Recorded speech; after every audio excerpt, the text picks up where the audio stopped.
happy to join with you today in what will go down in history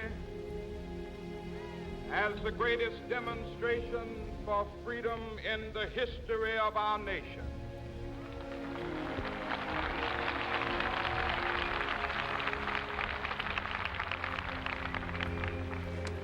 Fourscore years ago, a great American in whose symbolic shadow we stand today signed the Emancipation Proclamation. This momentous decree came as a great beacon light of hope to millions of Negro slaves who had been seared in the flames of withering injustice. It came as a joyous daybreak to end the long night of their captivity. But 100 years later, the Negro still is not free. 100 years later, the life of the Negro is still sadly crippled by the manacles of segregation and the chains of discrimination. 100 years later, the Negro lives on a lonely island of poverty in the midst of a vast ocean of material prosperity. 100 years later, the Negro is still languished in the corners of American society, finds himself in exile in his own land. So we've come here today to dramatize a shameful condition. In a sense, we've come to our nation's capital to cash a check. When the architects of our republic wrote the magnificent words of the Constitution and the Declaration of Independence, they were signing a promissory note to which every American was to fall heir. This note was a promise that all men, yes, black men as well as white men, would be guaranteed the unalienable rights of life, liberty, and the pursuit of happiness. It is obvious today that America has defaulted on this promissory note insofar as her citizens of color are concerned. Instead of honoring this sacred obligation, America has given the Negro people a bad check, a check which has come back marked insufficient funds.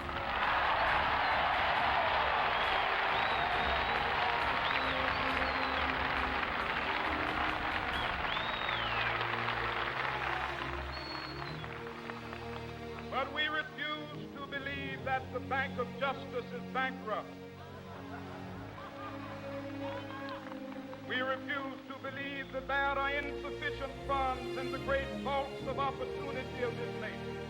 So we've come to cash this check, a check that will give us upon demand the riches of freedom and the security of justice.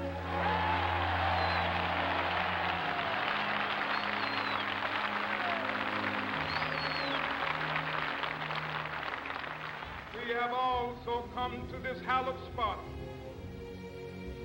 to remind America of the fierce urgency of now. This is no time to engage in the luxury of cooling off or to take the tranquilizing drug of gradualism.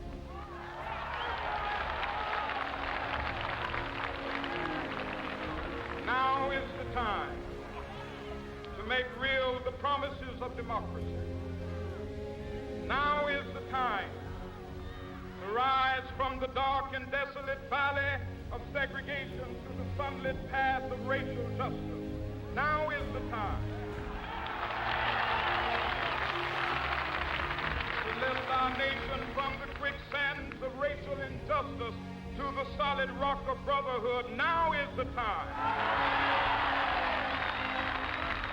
Make justice a reality for all of God's children.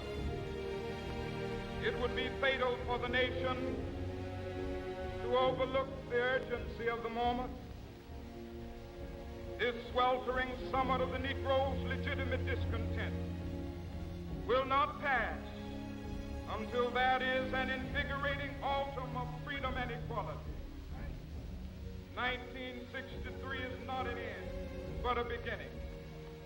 Those who hope that the Negro needed to blow off steam and will now be content will have a rude awakening if the nation returns to business as usual.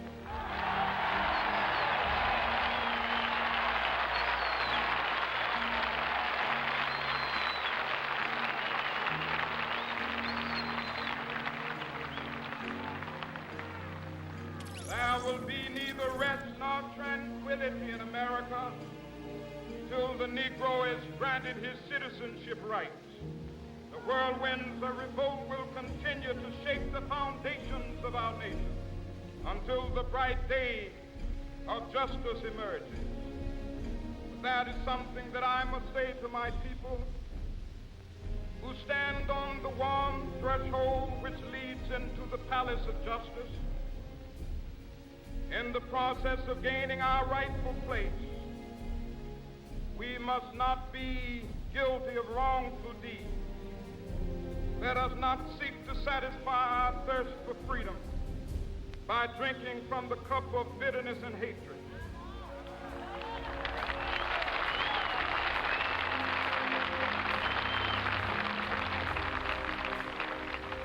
We must forever conduct our struggle on the high plane of dignity and discipline. We must not allow our creative protests to degenerate into physical violence. Again and again, we must rise to the majestic heights of meeting physical force with soul force. The marvelous new militancy which has engulfed the Negro community must not lead us to a distrust of all white people. For many of our white brothers, as evidenced by their presence here today, have come to realize that their destiny is tied up with our destiny.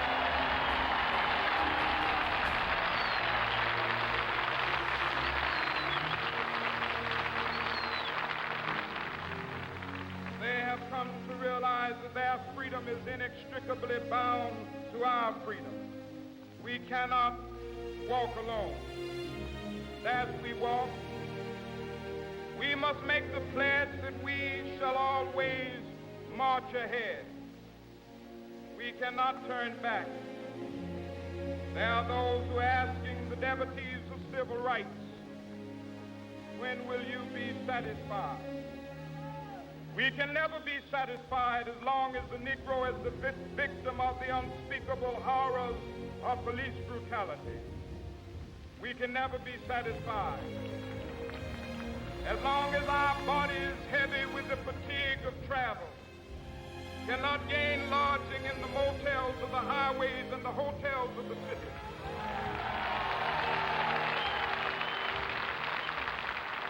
We cannot be satisfied as long as the Negro's basic mobility is from a smaller ghetto to a larger one.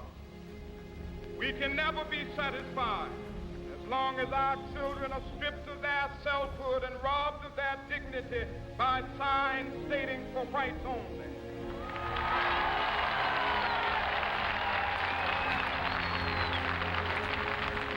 We cannot be satisfied as long as the Negro in Mississippi cannot vote and a Negro in New York believes he has nothing for which to vote.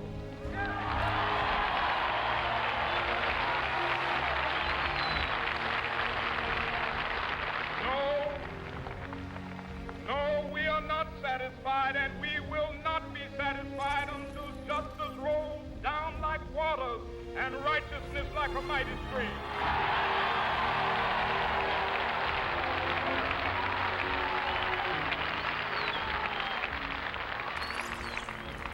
I am not unmindful that Some of you have come here out of great trials and tribulations. Some of you have come fresh from narrow jail cells.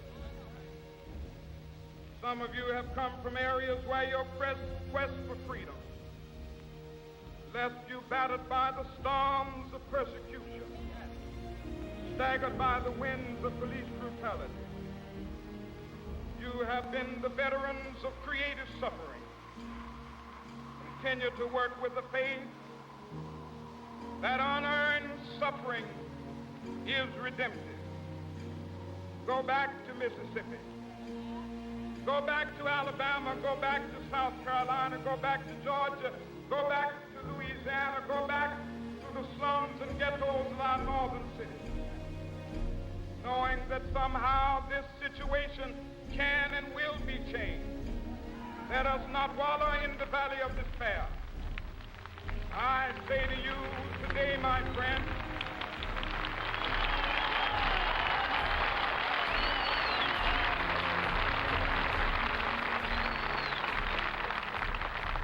so even though we face the difficulties of today and tomorrow, I still have a dream.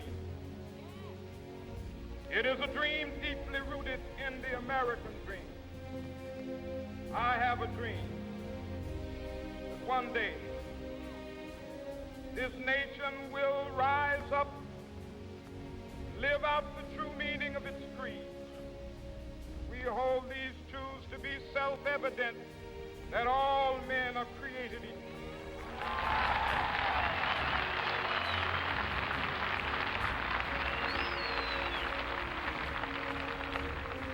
I have a dream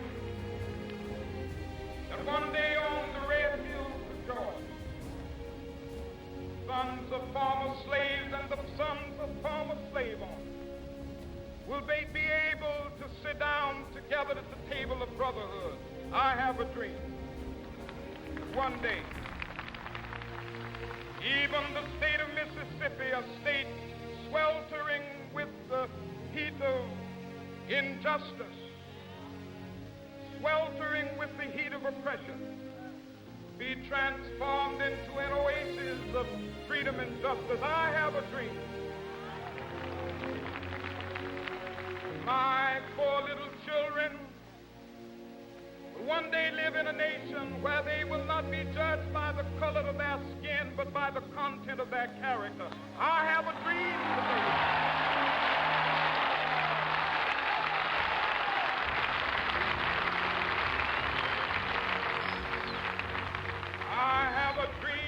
One day, down in Alabama, with its vicious racists, with its governor having his lips dripping with the words of interposition and nullification.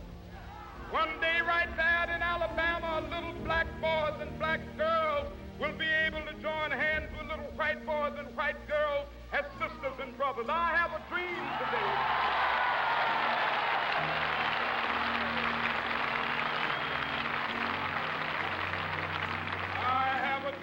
That one day every valley shall be exalted, every hill and mountain shall be made low, the rough places will be made plain, and the crooked places will be made straight, and the glory of the Lord shall be revealed, and all flesh shall see it together.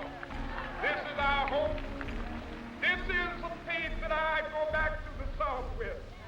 With this faith, we will be able to hew out of the mountain of despair a stone of hope. With this faith, we will be able to transform the jangling discords of our nation into a beautiful symphony of brotherhood. With this faith, we will be able to work together, to pray together, to struggle together, to go to jail together, to stand up for freedom together, knowing that we will be free one day. This will be the day. This will be the day when all of God's children be able to sing with new meaning, my country tears of thee. Sweet land of liberty of thee I sing. Land where my fathers died, land of the pilgrim's pride. From every mountainside, let freedom ring. And if America is to be a great nation, this must become true. So let freedom ring from the prodigious hilltops of New Hampshire. Let freedom ring from the mighty mountains of New York. Let freedom ring from the heightening Alleghenies of Pennsylvania. Let freedom ring from the snow-capped Rockies of Colorado. Let freedom ring from the curvaceous slopes of California. But not only that, let freedom ring from Stone Mountain of Georgia. Let freedom ring from Lookout Mountain of Tennessee. Let freedom ring from every hill and molehill of Mississippi, from every mountainside. Let freedom ring, and when it happens, when we allow freedom ring, when we let it ring from every village and every hamlet, from every state and every city, we will be able to speed up that day when all of God's children, black men and white men, Jews and Gentiles, Protestants and Catholics, will be able to join hands and sing in the words of the old Negro spiritual, free at last, thank God Almighty.